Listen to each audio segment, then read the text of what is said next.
Hello everyone, welcome back to my channel. আজকের recipe মালাই কুলফি। খুব সহজেই এই কুলফিটি বাসায় তৈরি করে নেওয়া যায়, আর খেতে তো অসাধারণ হয়। খুব সিম্পলভাবে আমি রেসিপিটা তৈরি করে দেখাবো, আশা করি আপনাদের ভালো লাগবে। চলুন শুরু করা যাক। কুলফি তৈরি করার জন্য আমি এখানে নিয়েছি 2 কেজি দুধটাকে ভালো করে জাল করে নেব। ফ্লেভারের জন্য অ্যাড করেছি 4টি এলাচ। দুধটাকে ঘন করে আমরা 1 কেজি করে নেব, আর 1 কেজি দুধ দিয়ে আমাদের মোট 12টা আইসক্রিম হবে। এখানে আমি অন্য একটি বাটিতে নিয়েছি 1/2 কাপ দুধ। এখন অ্যাড করে দেব 1/2 কাপ গুঁড়ো দুধ আর 1 টেবিল চামচ কর্নফ্লাওয়ার। আপনারা চাইলে এখানে ময়দাও ব্যবহার করতে পারেন। এখন সবগুলো উপকরণকে খুব ভালোভাবে মিশিয়ে নেব। এরকম ঘন একটা ব্যাটার তৈরি হয়ে যাবে। এখন এই ঘন ব্যাটারটা আমরা দুধের সাথে অ্যাড করে দেব। এই পর্যায়ে খুব তাড়াতাড়ি নাড়তে হবে, তা না হলে দলা পেকে যাবে। আরও কিছুক্ষণ জাল করে নেওয়ার পরে অ্যাড করে দেব ফুড কালার। আমি এখানে অরেঞ্জ ফুড কালার ব্যবহার করেছি, আপনারা চাইলে স্যাফরন ব্যবহার করতে পারেন। এখন দিয়ে দিলাম 1/2 কাপ চিনি। চিনিটা গলে আরও কিছুক্ষণ মিশ্রণটিকে জাল করব, যাতে আরেকটু ঘন হয়ে যায়। এ পর্যায়ে চুলা থেকে নামিয়ে নেব। দেখুন কতটা ঘন হয়ে গেছে। এখন যে এলাচগুলো দিয়েছিলাম সেই এলাচগুলো উঠিয়ে নেব। এখন মিশ্রণটিকে অনবরত নেড়ে ঠান্ডা করে নেব।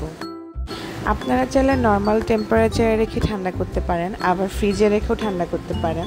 সেক্ষেত্রে মিশ্রণটির উপরে সর জমে যায়, যার কারণে এটা ব্লেন্ড করতে হয়। আমার ব্লেন্ড করার প্রয়োজন পড়ে না। যদি আপনাদের মিশ্রণটি অতিরিক্ত ঠিক হয়ে যায় তাহলে ব্লেন্ড করে নিতে পারেন। এখন কিছু বাদাম নিয়েছি, বাদামগুলোকে থেতো করে পাউডারের মতো করে নিয়েছি, যেটা আমি মিশ্রণটিতে অ্যাড করে দেব। এতে কুলফির টেস্টটা খুব মজার হয়। আপনারা চাইলে এটা স্কিপ করতে পারেন। আবার ভালোভাবে মিশিয়ে নেব। এখন আইসক্রিমের মোল্ডের ভিতরে ঢেলে নেব। সবটুকু মিশ্রণ আমি মোল্ডের মধ্যে ঢেলে নেব। আমি প্রথমেই বলেছিলাম আমার এই মিশ্রণ দিয়ে মোট 12টা আইসক্রিম হবে, ঠিক 12টা আইসক্রিমই হয়েছে। এখন আইসক্রিমটাকে আমরা সেট হতে ডিপ ফ্রিজে রেখে দেব।